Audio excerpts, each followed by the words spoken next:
Hello friends, today we're going to dive into the very important topic of how to structure a lease option. You've probably heard of lease options, but do you know how to structure them the right way? Well, by the end of this video, I'm going to show you exactly how to structure a lease option deal, making it a viable and secure option for your real estate investing strategy. Have you ever wondered what it takes to set up a lease option deal that benefits both the landlord and the tenant? Are you curious about what are the components of a lease option deal that make it successful? Well, let's cover these topics by first defining exactly what a lease option is. Next, I'll identify crucial elements for both the buyer and the seller. And finally, I'm going to give you a few hacks on both the buyer side and the seller side that can make lease options that much more beneficial for you and your real estate investing strategies. If you're ready, let's go.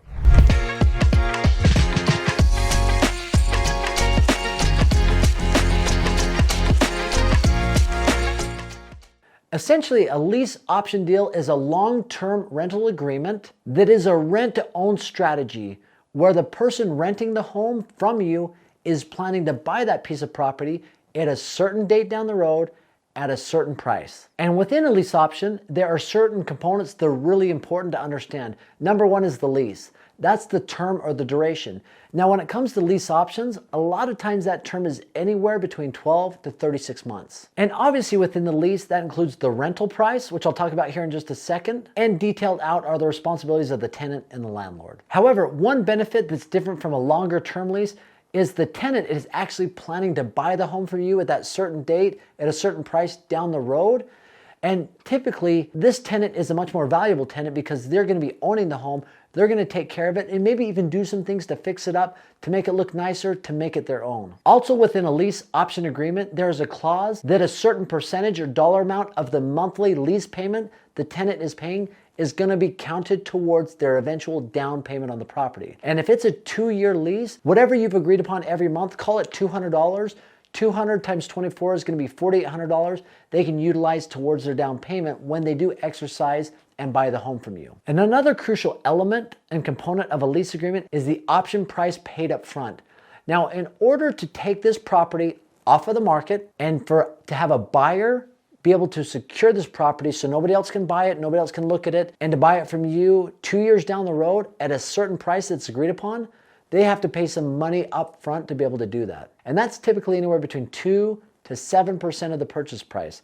So if they're buying a home that's $400,000, 2% is $8,000, 7% is going to be $28,000. So anywhere between that is negotiated between the buyer and the seller.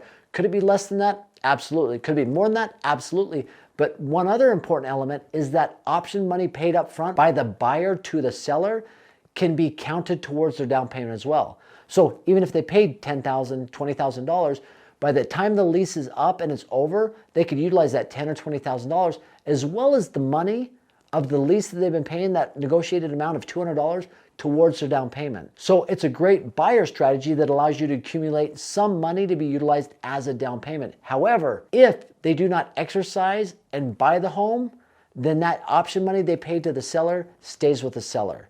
So as a seller, you get that money up front regardless of whether they buy it or they don't buy it.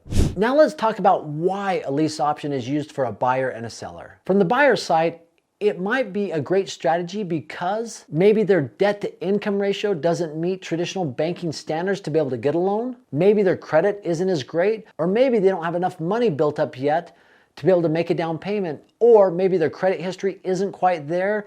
Maybe they just got a new job and they need 2 years to show that they're a good candidate to get a loan from a bank. Another reason it's used is because maybe the buyer is unsure about the volatility of the housing market or interest rates, so they want to test drive a home to make sure it's in the area or the condition that they want it to be if it's something they're going to call their home. Now, this is why it's used on the seller side. Maybe the seller is facing something like pre-foreclosure and they're having a hard time selling their home, but they could get a renter in it.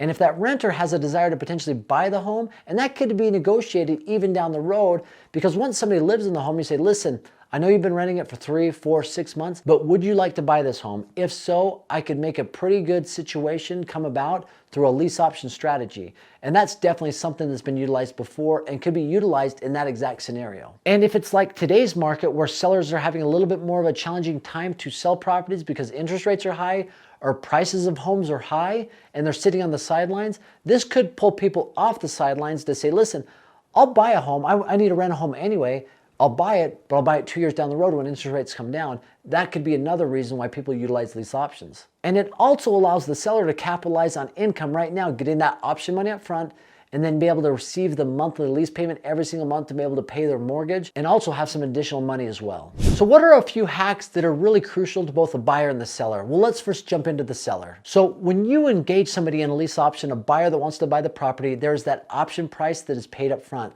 And as I mentioned, it's between 2 to 7%. Now, as the seller, you want that option price to be as high as possible. Why? Well, number one, that's going to lock them in even more to be able to want to buy the property from you.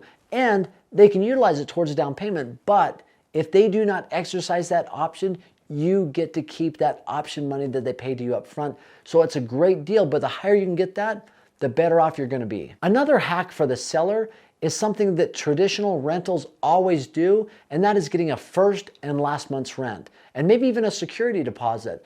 They're still renting it from you. They're still a tenant, even though they plan to buy it. Being able to get first and last month's rent could be crucial. Now, they might say, I'm paying an option money to you upfront to buy it from you. Do you really need a first and last month's rent? And you could say no, but it could be something that you negotiate. And most people would understand that because that is how most traditional long-term rental agreements work anyway. And a lease option is just that, a long-term rental agreement. Now, what about the buyer? What are some hacks that could really help you if you were a buyer looking to utilize this strategy of a lease option? Well, number one has to be the purchase price. The lower you can get the purchase price to close on it a couple years down the road, 2 or 3 years down the road, the better you're going to be, right? Because if it does appreciate and you got it here and the home might even be valued here right now, and it appreciates, you are in a much better situation. So being able to negotiate a really good price in that home is going to be beneficial for you as a buyer. The second thing, which from the seller side, they want a higher option price, but for you as a buyer, you want a lower option price. If you can get something even below 2% or at the very low end, 2% to pay on the option price, it gives you some flexibility, because if you get in the home and you realize that after 6 months, 12 months, this is not the area you want to raise your family, you could leave that and get out of that lease. Now you lose that option money, so the lower amount you pay for the option price to secure that price at a certain date down the road, the better off you're gonna be, and it gives you more flexibility. Because if you pay a large sum for that option price, you're gonna feel more obligated to buy that home. The next hack for the buyer is being able to negotiate a higher percentage or a higher amount of that monthly payment that can be counted towards your down payment. So let's say that it is $2,500 a month is the lease payment, and if you could count $300 or $400 of that a month counted towards your down payment, I mean, you're gonna pay the $2,500 anyway, but if you can shave off $300 or $400 a month counted towards your down payment, that's gonna be a significant boost for you and less money out of your pocket that you'll have to pay for a down payment once you include the option price in that. And the final hack I would give you as the buyer is to make sure that everything is spelled out, detailed out in the lease agreement. You might even want a real estate attorney to look it over for you, because it is that big of a deal, right? You have to pay money up front to secure that home, to take it off the market, to buy it at a certain date down the road. And there's other things included in there, like a certain percentage of the monthly payment going towards your down payment. There's a lot of moving pieces. So having a real estate agent look it over and put its stamp of approval on it is going to be really important. Now, these are some things that I've done when it comes to finding lease options, utilizing lease options, and structuring lease options, but I'd be interested in your feedback. What have you seen that have been beneficial when structuring lease option deals? Please comment below. Let's engage in a dialogue.